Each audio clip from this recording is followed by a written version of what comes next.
Welcome back to Nick's Adventrex, and another installment of my quest to hit all of Nevada's 274 historical markers. Today, I'm heading south out of Ely along US 50 and then onto southbound US 93. I'll be hitting up 5 markers in total on this episode, all of them dealing with Nevada's mining history in the area.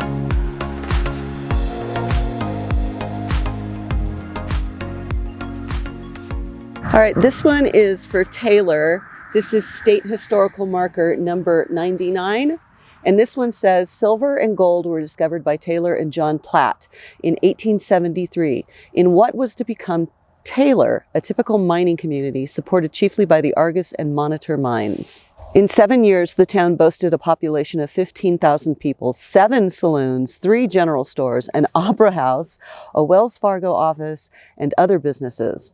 By 1886, Taylor was the center of county activity, a social highlight being the annual 4th of July celebration. Mining continued intermittently until 1919. At that time, a 100-ton cyanide plant at the Argus mine gave the area new life, but production declined when the price of silver plummeted. World War II renewed mining activity temporarily. Local mines yielded more than $3 million in silver, gold, copper, and lead. So that's Taylor, and then right across the street, or the dirt road, is the Ward Mining District marker.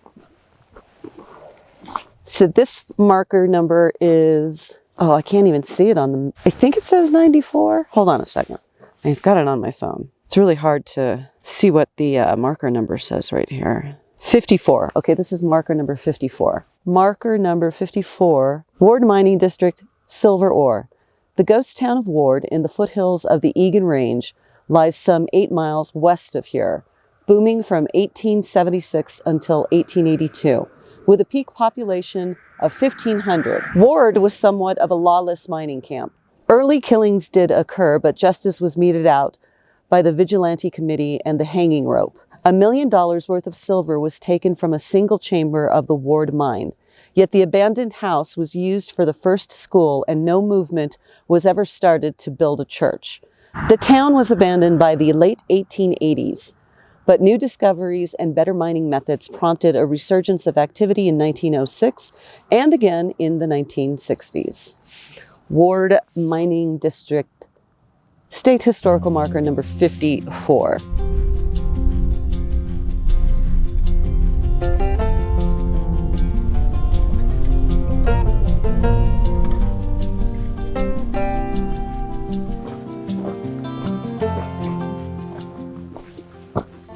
This one's a little hidden behind the bush, but as you can see, the charcoal ovens are right behind it.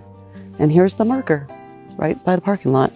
And the marker says, Ward charcoal ovens. These ovens were constructed during the mid-1870s and are larger and of finer construction than most other ovens found in Nevada. They are 27 feet in diameter and 30 feet high, with a capacity of about 35 cords of wood, which was burned for a period of 12 days to produce about 50 bushels of good solid charcoal per cord. The charcoal was used in the smelters at nearby Ward, about 30 to 50 bushels being required to reduce 1 ton of ore. Each filling of one of these ovens required the total tree crop from 5 or 6 acres of land. Wow. During the late 1870s, the hills and mountains around many mining camps were completely stripped of all timber for a radius of up to 35 miles. As railroads penetrated the west, charcoal was replaced by coke made from coal, and the charcoal industry faded. The real worth of the old charcoal ovens is their historical function in reminding present-day Americans of a now vanished industry, without which the great silver and lead bonanzas of the early West could not have been harvested. Nell Merbarger. I don't know who Nell Merbarger is, but that's the quote at the end of the marker. Nell Merbarger, a member of the Nevada Writers Hall of Fame, was a writer who lived from 1909 to 1991. She loved camping, exploring ghost towns, and the Nevada desert. I'm sure if she'd been alive today, she probably would have had her own YouTube channel. State Historical Marker number 184. All right, let's go check out these Ward charcoal ovens. Along the path to these charcoal ovens are placards detailing their construction, use, and history. One interesting tidbit being that bandits supposedly used them for hideouts.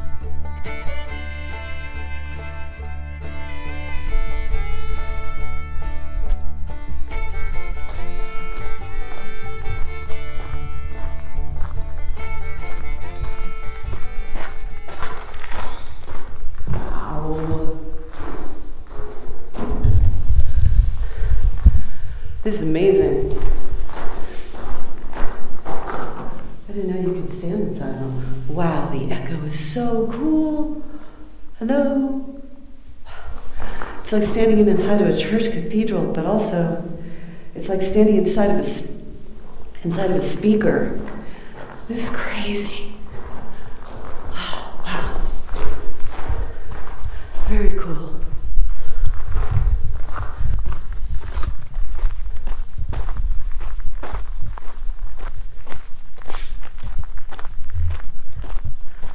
Let's see, there's 1, 2, 3, 4, 5, 6. 6 of these charcoal ovens. They are very nice looking. We have some charcoal ovens near Las Vegas, but I don't think they're as nice looking as these ones. Really pretty. I almost expected there to be a little bit of the charcoal smell left over, but I didn't smell anything in there.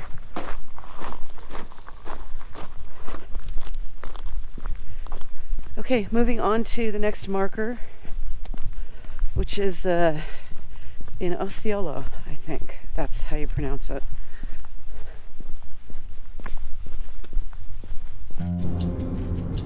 These past 3 markers and the one we're now heading towards, Osceola, are all located along US 50, known as the Loneliest Highway, the Lincoln Highway, and this portion being the Great Basin Highway.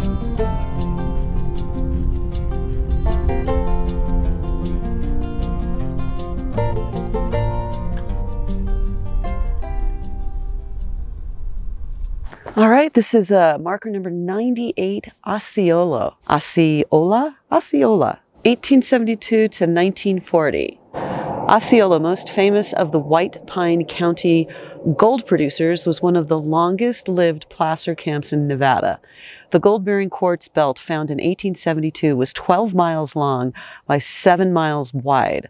Placer was found in 1877 in a deep ravine indenting the area. Miners first used the simple process of the common 49 rocker. Hydraulic monitors later were used to mine the gold from the 10-foot to the 200-foot thick gravel beds. One gold nugget was valued at $6,000. Good Lord, this highway is busy for being in the middle of nowhere.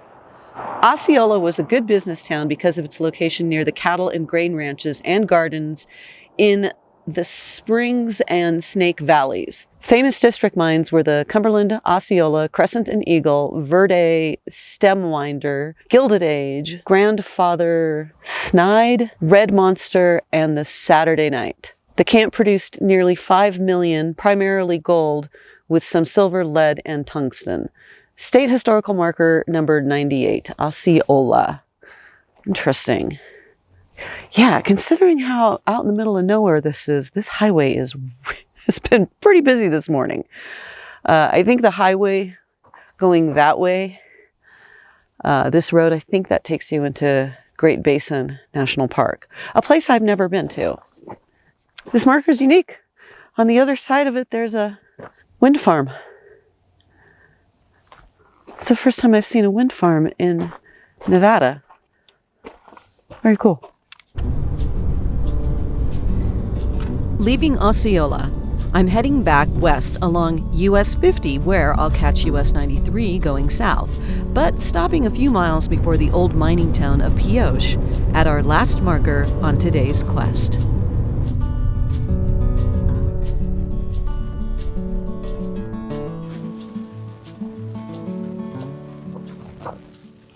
We're at marker number 204, right off of US 93, before you get to the towns of Pioche and Caliente, south of Ely. And this is the Jackrabbit marker, which reads, local legend attributes the discovery to the locator picking up a rock to throw at a jackrabbit and finding himself holding high-grade silver. The Jackrabbit district, named for the mine, was located in 1876 by Isaac Newton Garrison. Early mine production of the camp, at one time named Royal City, was about 10 tons per day, carrying native silver in flakes, yielding about $40 per ton, sometimes as high as $2,000 per ton. Mineral production declined during the 1880s, but when a 15-mile narrow gauge railroad was opened in 1891 between the Jackrabbit mine and Pioche, mining soon increased. After 1893, the mines fell silent except for several short periods of activity in 1906 through 1907 and 1912 to 1914. Again, Jackrabbit, marker number 204. Thanks so much for joining me on this marker quest. In my next Nevada historical marker video, I'll be continuing my drive south on US 93.